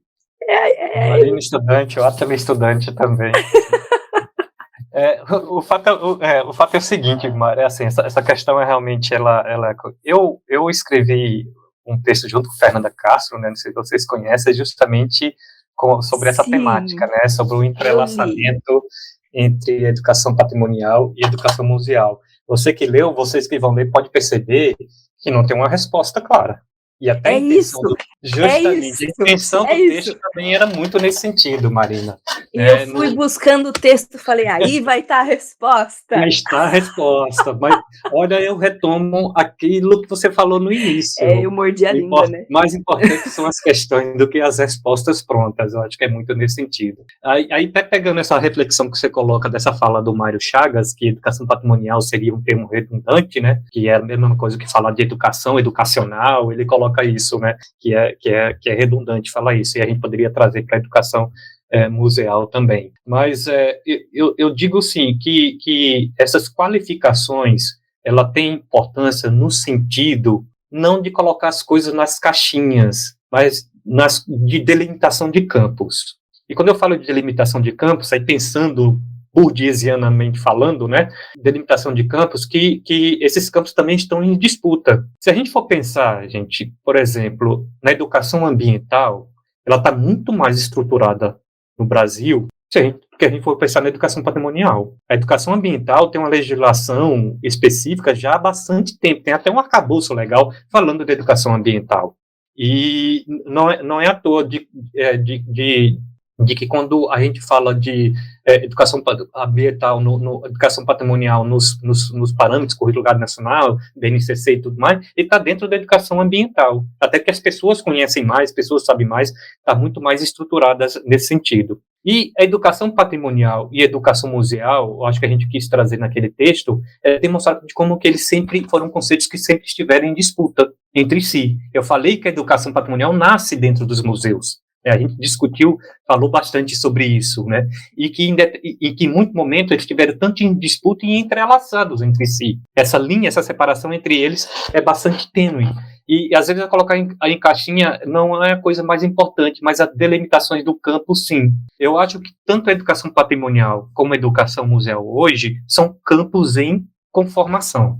Acho que isso é muito importante. E eles estão, de certa forma, há muito tempo foram entrelaçados, seguindo juntos caminhos, e em determinados momentos eles estão seguindo, não caminhos diferentes, mas seus próprios caminhos, vamos assim dizer, por conta das suas especificidades.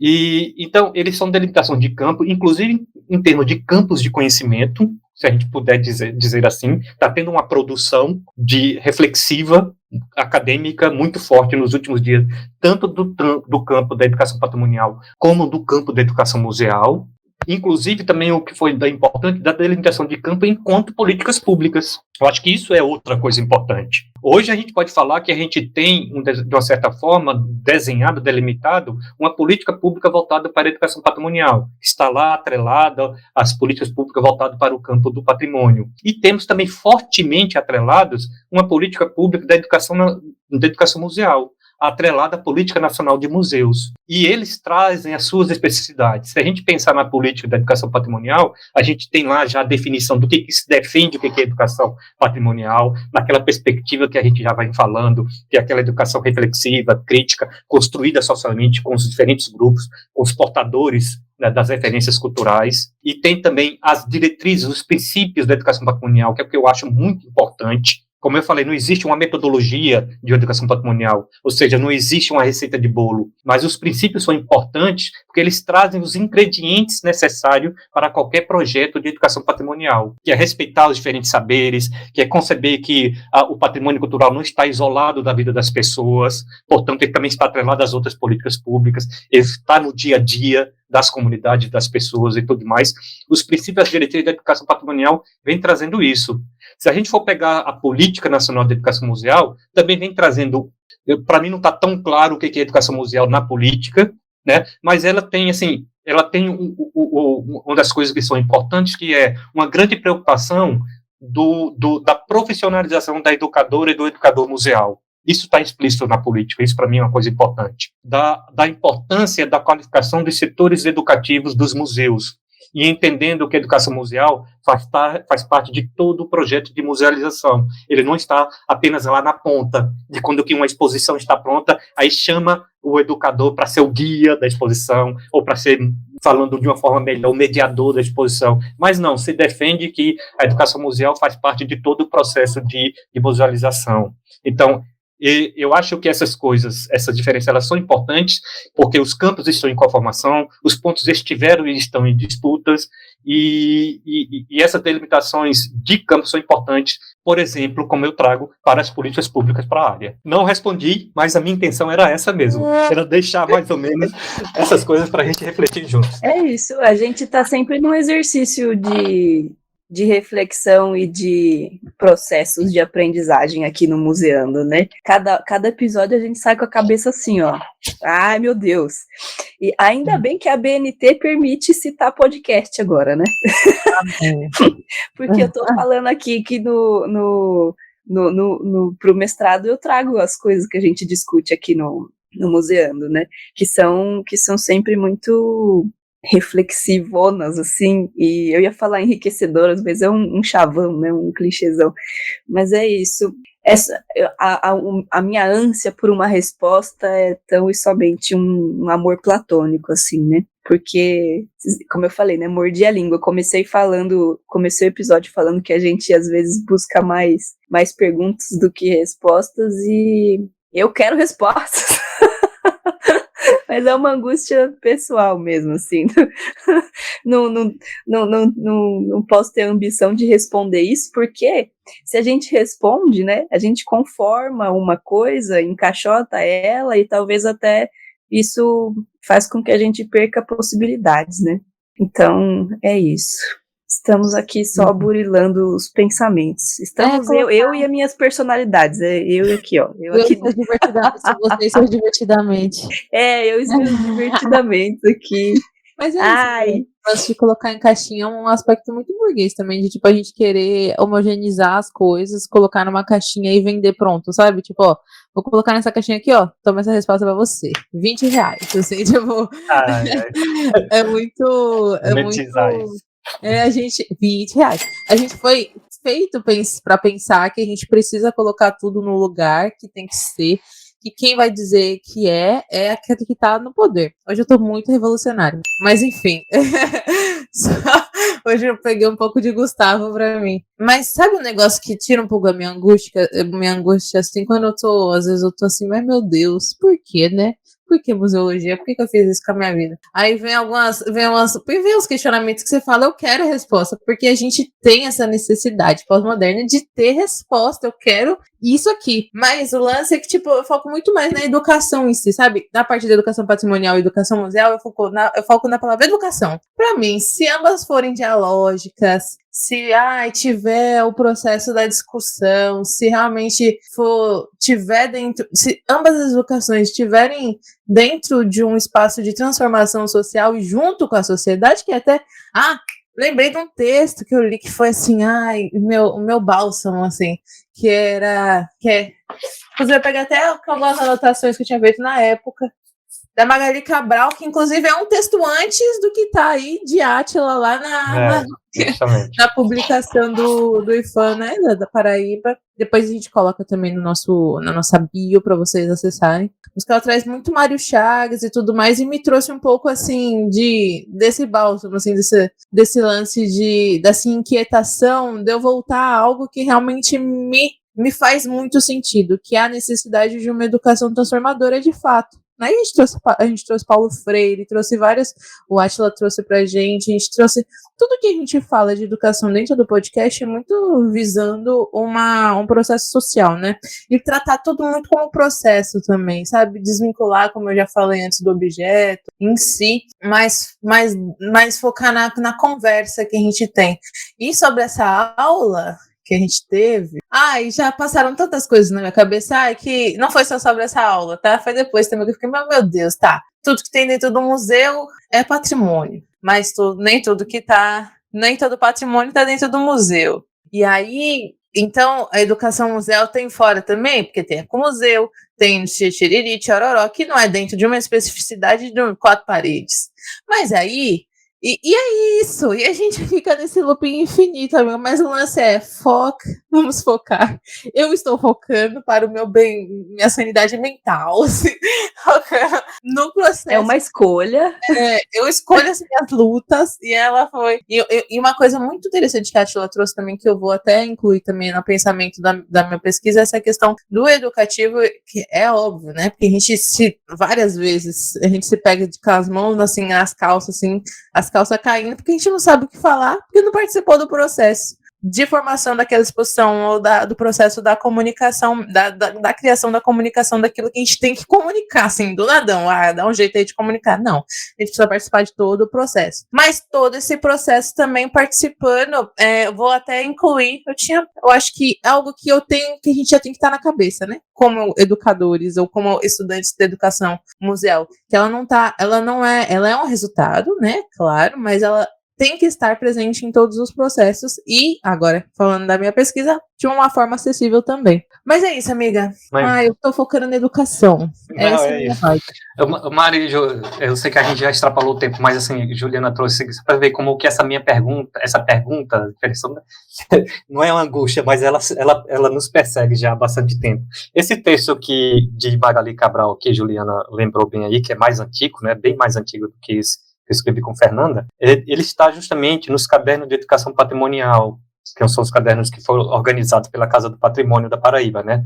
O projeto onde eu trabalhava, onde eu coordenava.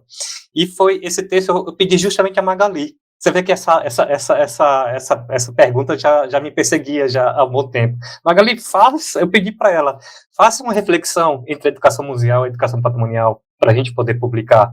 Então você vê que essa questão já vinha já de um bom tempo, e na verdade, para Magali já fazer essa reflexão, é porque é uma coisa que também já vinha de antes atrás ainda, né? E continua em aberto, continua em conformação. Eu acho que a riqueza também está nesse sentido. Museander tá assim, obrigada por nada, galera. Beijão, José. Muito obrigada por absolutamente nada. Não trouxemos 0 respostas pra você. E obrigado, Marina, porque eu acabei mordendo minha língua de tabela também por causa dela no começo. Você vê como... Não, mas acabamos de ver que estamos aqui todo mundo que nem CPM 22, à procura de respostas! Vamos achar? Não sei. Mas... E já que Gutsi... Ai, desculpa, Ju. Amiga, no terceiro eu vou pedir... Olha, eu vou falar pra você pedir música, de fato. Brincadeira. Garota, eu tô ligando, menina. Você não fica sentindo, não. Eu te corto na próxima. Qualquer coisa, coloca a culpa na chamada. É o delay da internet. É o delay da internet. É o delay. Você tem esse direito, Juliana. Mas já que o Gustavo trouxe CPM, eu nunca vou deixar de lembrar de Charlie Brown. Toda vez que estou falando com adolescentes sobre patrimônio, não sei o que, a gente fala sobre as escolhas, né? E aí, eu sempre lembro da digníssima frase: cada escolha uma renúncia, isso é a vida, estou lutando para me recompor. É nós tudinho desse episódio. Meu Deus, eu estou lutando para me recompor de fato, é isso aí. Ai, boa, Mari. Porque é isso, né? Eu não acho que seja obrigada por nada, não, Ju. Não acho que seja. Eu acho que a gente tá fazendo. Eu sei que a cabeça dos museanders tá, tipo, borbulhando agora. E o lance é esse mesmo, borbulhar o suficiente para trazer outras questões que talvez possíveis respostas ou não, para questões ou não também. Essa é a graça, gente. Esse é o legal da museologia. Isso, eu acho que a gente está fazendo o próprio exercício aqui da educação dialógica e transformadora, crítica e por aí vai, né? Isso é uma forma. Nossa, gente, a minha voz está muito do Temer, desculpa. Mas isso é muito. O que a gente faz aqui é um exercício disso, né? Você quer uma pastilha? Bem que eu pedi uma pastilha. E o bom do podcast, né, da estrutura do podcast, não é que a gente vem aqui com a fala preparada, tudo. As coisas vão surgindo, né? Das nossas conversas. Eu acho que isso que é bacana, né? E assim, o conhecimento construído desse jeito. É isso aí. Podcast é bom demais. Podcast é muito bom. Podcast é muito bom demais. E é isso. Bom, eu acho que a gente conseguiu matar a nossa pauta aqui, né? Aí demos a volta ao mundo aqui com várias coisas, vários exemplos, várias perguntas e pouquíssimas respostas, que a nossa, quase que virou nossa intenção aqui, é trazer bastante perguntas aqui para vocês, nossos queridos ouvintes, queridas, todo mundo aí, bastante dúvidas para vocês. Eu espero que vocês não estejam ouvindo esse episódio de noite, porque senão vocês não vão ter insônia de tantas perguntas que vão ter na cabeça agora de vocês. Bom, então, encerrado aqui o grosso do nosso episódio, conteúdo com chave de gold, vamos agora para as nossas indicações. Bom, nossa parte de indicações aqui, onde nós, né, a bancada, o convidado, todo mundo aqui faz algumas indicações sobre o tema, ou talvez não sobre o tema, né? Fica aí a minha indicação para vocês entrarem no abaixo assinado, pesquisa lá, abaixo assinado, Chaguinha Patrimônio Material, pesquisa no Google. Eu vou deixar na descrição do episódio aqui o link para vocês irem direto para lá, para conhecer mais sobre o projeto. Se puderem, se gostarem, né, deem uma lida lá, não vão assinando qualquer coisa que vocês veem aí na internet. Se vocês gostarem, assine o abaixo assinado aí para fazer o Chaguinha ser um patrimônio imaterial do estado de São Paulo. Sim, e essa é a minha indicação. Mari, você tem alguma indicação? Eu indico o próprio texto mesmo, de Átila com Fernanda, e também tem mais uma outra pessoa, né, que escreveu. Foi vocês dois ou foi três? Foi vocês dois, tá. Eu já nem sei mais quantas coisas eu já li, já estou nesse nível de informações dentro da minha cabeça. Deixa o link para nós, Gustavo, com texto, com o PDFinho maravilhoso, tem online. Deixa Essa é a minha indicação, que foi o texto motivador, né, da conversa toda. Ju, só indicação para o pessoal aí? Gente, vai no nosso TikTok. Sim, a gente tá começando com essa brincadeira agora, na verdade. Várias dancinhas estamos preparando para vocês, tá? Ó, TikTok. TikTokers. Até parece, eu vou fazer umas trends, mas é @museandoclio, né? Lá no TikTok. Só pra gente ver se rola mesmo isso aí, galera. Que a gente somos jovens senhores, eu não sei nem usar o Twitter ainda, então assim, vamos com calma, tá bom? Mas segue lá, gente. Falando em TikTok, eu vou ficar um beijo aqui pra pessoa que fez a ponte entre mim e o Átila pra poder fazer a gravação, que é a Vanessa Espinosa, nossa querida amiga aqui do Clio, produtora de conteúdo também de podcast. A Vanessa, eu dei um toquezinho nela, ela agora tá no TikTok também, tá fazendo o @ClioFeminista. Ela já tá estourando lá no TikTok, mandei um vídeo pra ela do Ian, do História Pública lá, de como bombar no TikTok, e ela pegou todas as dicas e tá botando em prática, e é isso, daqui a pouco vocês vão ter aí nova influência da esquerda, uma influência feminista, que é a Vanessa, o @ClioFeminista. Então fica essa indicação. Vanessa, deixa eu mandar um abraço para ela, Gustavo. Mande um abraço. Minha amigona, não conheço pessoalmente, conheço igual conheço vocês, mas realmente é uma grande potência, Vanessa. Um abração, Vanessa, obrigado por essa ponte entre esse trio maravilhoso que eu tô aqui hoje. Ah, obrigado. Vanessa, muito presente na nossa vida, mesmo distante. A gente teve a oportunidade de conhecer ela quando ela veio aqui para São Paulo, um pequeno pulo né, que ela foi fazer o mestrado dela no Rio, deu um pequeno pulo aqui em São Paulo, eu e Mari tivemos a oportunidade de conhecer, ficou um grande beijo pra ela. E Átila, vamos lá, você tem alguma indicação para o nosso querido ouvinte? Tem sim, na verdade eu teria vários, mas vou me restringir. Eu vou convidar vocês, assim, a gente está falando muito de educação matrimonial e também educação museal. Eu gosto muito de um projeto educativo que está na rede, que é do Museu Educativo, que é do Museu Nacional da República lá em Brasília. Que eles, para mim, é um dos programas de educação patrimonial na rede, para mim, muito bacana. É um dos mais bacanas que eu já vi. Que aí você pode caminhar, se você quer fazer a visitação ao museu, você faz virtualmente, mas você segue o seu caminho de acordo com seus interesses, se você é aluno, se você é professor, tem várias atividades bem bacanas. É o Museu Educativo do Museu Nacional da República. E o site eu estou vendo aqui que é bem fácil, é museueducativo.com.br, é bem bacana. E eu quero já deixar uma palhinha, galera, que é eu, junto com a professora Carmen Gil, que é a professora lá da Federal do Rio Grande do Sul, e o Adson, que muita gente também conhece, um dos grandes nomes também, tanto a professora Gil como o Adson, que é daqui do Ceará, que a gente está organizando o dossiê sobre educação patrimonial. O título é Educação Patrimonial em Contextos, Cartografias e Cosmopercepções. Esse dossiê, ele é da revista Silogés, que também é da Ampul do Rio Grande do Sul. E a previsão é de ela ser publicada agora no mês de julho. E tem muita coisa bacana sobre educação patrimonial em diferentes contextos, em diferentes percepções, cosmopercepções, com gente muito boa. Eu já estou indicando, dando spoiler para vocês, que a partir do mês de julho é a previsão de lançamento.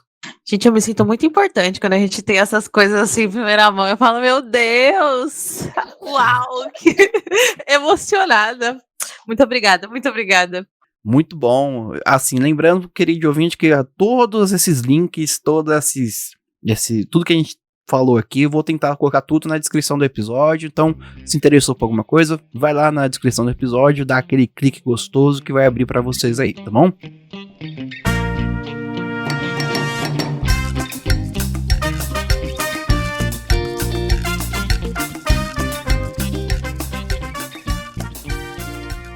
Bom, infelizmente, acabando aqui a nossa discussão, um episódio longo, mas um episódio muito gostoso, um episódio muito bom, um episódio muito importante. Queria começar aqui agradecendo você, Ju. Ju, muito obrigado por participar desse episódio hoje. Episódio lindo e maravilhoso. Como não é mesmo? Como não ver a Átila mais uma vez, ver você mais uma vez, vocês conversar, falar com os museanders sobre um tema que desde sempre tá na nossa cabeça aí dos museus, né? Desde quando a gente toca em museologia, a gente começa a pensar em patrimônio, em museus.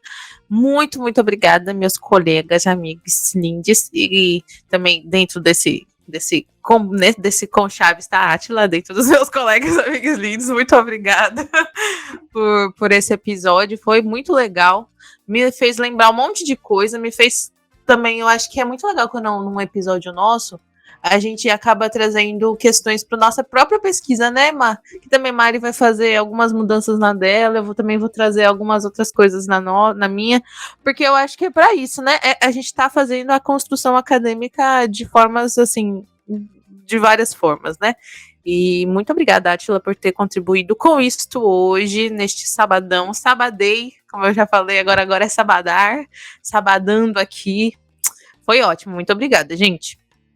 Muito obrigado também, Mari, por participar dessa bancada aqui, por ter montado a pauta aqui, foi fundamental para esse episódio, muito obrigado. Não por isso, gente, eu que agradeço sempre as nossas trocas, as nossas conversas aqui, e eu tô muito feliz com os nossos alcances, né, não os alcances numéricos aí dos índices das redes sociais, mas com o que a gente tem construído aqui, né, que a gente tem feito juntinhos. As possibilidades, e sou muito grata por isso mesmo, de poder sempre refrescar, repensar e não deixar parar, condensar aqui os pensamentos todos, né? Isso vira até um certo combustível para a gente continuar seguindo, continuar insistindo nessas escolhas, né? Que nem a Ju falou no episódio. Quando a gente bate naquela, né? Parece um poste que aparece no meio do seu caminho, você dá uma cabeçada nele e fala: o que eu tô fazendo na minha vida? Por que eu escolhi museologia? E aí, ainda mais um desabafo meu, né? Eu pesquiso educação, museologia e lazer. E são áreas que se flertam muito, mas falar de lazer em museu é um tabu gigantesco. E na museologia em si também. Enfim, e aí quando a gente fala de outras narrativas, outras formas de ver, outros saberes, né? Me dá esse ânimo para continuar pesquisando, né, nessa chave aí que eu escolhi, que eu vejo, né, intersecção e amarrações, mas que a academia me dá umas pauladas muito feias, assim, e às vezes dá vontade de dar uma freada, mas quando eu venho aqui no Museando, a gente conversa, não sei o quê, eu fico muito feliz. E estou extremamente agradecida por Átila ter aceitado o nosso convite. Momento tietagem aqui, né? Tenha mais vezes. Da próxima a gente traz um cafezinho, um negócio aí. Sim. Não vai dar para compartilhar, mas a gente dá um jeitinho, a gente faz alguma coisa. Não é? Enfim, um breve momentinho de tietagem aqui, porque é uma pessoa que admiro muito a trajetória. E ter você aqui, né, é muito importante, né? Assim como a professora Inês Gouveia também, quando veio conversar com a gente, eu fiquei, ai meu Deus. Lavou até feliz. O cabelo, você viu, Átila, pra conversar com você? Ela lavou. Olha aí. Ai, boa, Ju. Enfim, então é isso. Muito, muito, muito agradecida mesmo a todos vocês. Bom, Átila, então, muito obrigado, acho, por ter vindo aqui pra gente, todo mundo aqui, até pro nosso querido ouvinte, acredito. Foi muito especial ter você aqui falando sobre esse tema fundamental. Muito obrigado. Gente, eu que agradeço. Eu saio muito feliz nessa conversa boa desse trio de museandas.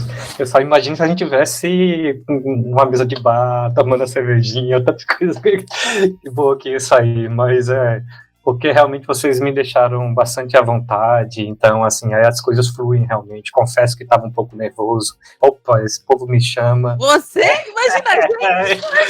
Pelo amor de Deus! Mas vocês me deixaram muito à vontade, então a conversa fluiu bem, e eu acho que eu saio feliz, né, dessa nossa conversa, e que é uma construção, né, são laços que são construídos, e eu acho que é assim que a gente segue para outras coisas, para as outras conversas, para outros projetos. Muito obrigado, gente, muito obrigado mesmo, e muito feliz. Eu também tomei banho para estar aqui com vocês.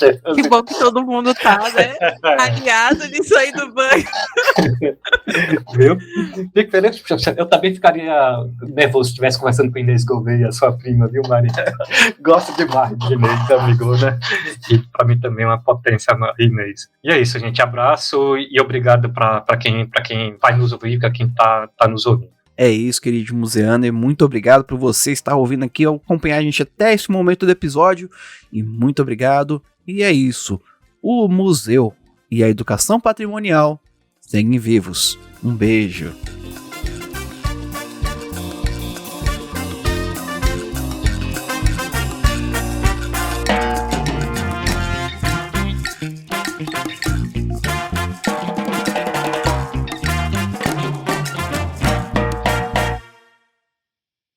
Muito obrigado, vão com Deus, valeu. Santos!